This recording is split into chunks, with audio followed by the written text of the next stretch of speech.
Senator Marco Rubio's cozy relationship with Democratic Senator Bill Nelson could sway Nelson's re-election bid. Washington Senator Bill Nelson, D-Fla, was co-chairing a school safety forum on Capitol Hill recently, just as Florida GOP Governor Rick Scott, the man hoping to oust Nelson in November, was across town raising money for his Senate campaign this fall. Rubio declared last month that he would not campaign against Nelson, adding, "I could not ask for a better partner, especially from the other party." His comment drew murmurs among some Republicans that Florida's junior senator was not completely aboard the Scott train in a race that could determine which party controls the Senate next year. Not so, Rubio insisted after the forum featuring family members of victims of the Marjory Stoneman Douglas High School shooting in Parkland, Florida, in February that left 17 dead and another 17 wounded. "I want to be in the majority. I want to be chairman of the Small Business Committee in 2 years and then chairman of Intelligence or Foreign Relations 2 years after that," he said, referring to the makeup of the Senate, which Republicans now narrowly control 51-49. "I'm not going to be the chairman of anything if we're in the minority." Rubio said people should not interpret his frequent partnership with Nelson on issues important to Florida, such as the space program, citrus aid and school safety, as a sign that he's ambivalent about Scott's candidacy. "The bottom line is I have a job to do and my job is to get things done for the people of Florida in the United States Senate," he said. "It's very difficult to achieve that if the other senator in that state is not working with you, whether it's confirming judges, marshals, things of that nature and issues like this." Traveling in different circles, Scott and Rubio have never been close despite their shared conservative values. The son of Cuban immigrants with deep ties in South Florida, Rubio, 46, has spent his political life as a legislator working to build coalitions first in the Florida State House before coming to Capitol Hill in roles that require collegiality to achieve victories. Scott, 65, is a Navy veteran with Midwestern roots.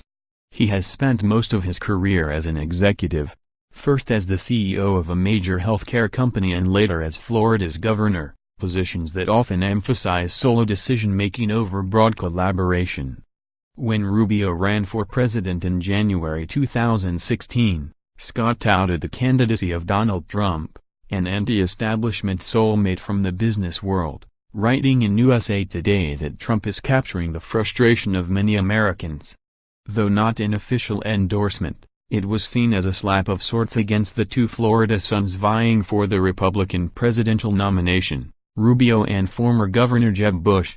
Later that year, when Rubio opted to run for re-election after losing his White House bid, Scott declined to follow traditional political norms and back Rubio in the GOP Senate primary.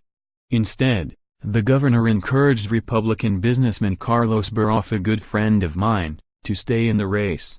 Baroff's campaign hired Scott's consulting firm, On Message, which aired hard-hitting ads against Rubio. For now, there's not much panic in the Scott camp or in most Republican circles that Rubio will be anything less than a passionate advocate for the Florida governor come fall. "I have a very good working relationship with Marco," Scott said in an interview during his recent visit to Washington. "Rubio was helpful in my race in 2014. We did campaign events. His wife, Jeanette, came. His kids came. He was on the campaign bus with me. I believe he'll be supportive in this race." Scott said he understands Rubio's reluctance to go after Nelson. "If it's not their race, they don't want to be the person who's attacking somebody else. I get it," the governor said. "Let's remember, in 2010 I had no endorsements. I'm not sitting here believing that anybody's going to win this race for me.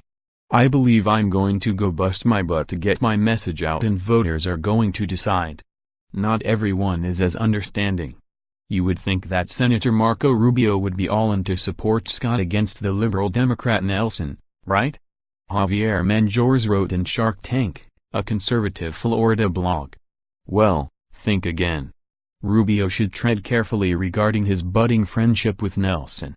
Because Rubio and Scott share a donor base and a voter base, Dan Eberhardt, an Arizona-based oil industry executive and Scott fundraiser, told the Washington Post earlier this month. If Rubio refuses to endorse and Scott were to narrowly lose, Rubio's détente with Nelson might backfire. If Rubio doesn't appear all in for Scott, it could cost the governor some votes among independent-minded Hispanics who see the Cuban-American senator as an important representative of their culture and an influential voice for their issues, said Dario Moreno, a Cuban expert and politics professor at Florida International University. Florida's Cuban community, which leans Republican and turns out to the polls in high numbers, should be reliably for Scott. But on the fence Venezuelan and Colombian voters in Rubio's base of South Florida could be swayed to support Scott if they see Rubio actively behind him, Moreno said. Rubio is a tremendous asset for anyone in Florida and endorsements don't mean a lot, but they mean something, he said. And if you have Rubio going in places where Scott would normally not go, that would be a very important asset for the governor.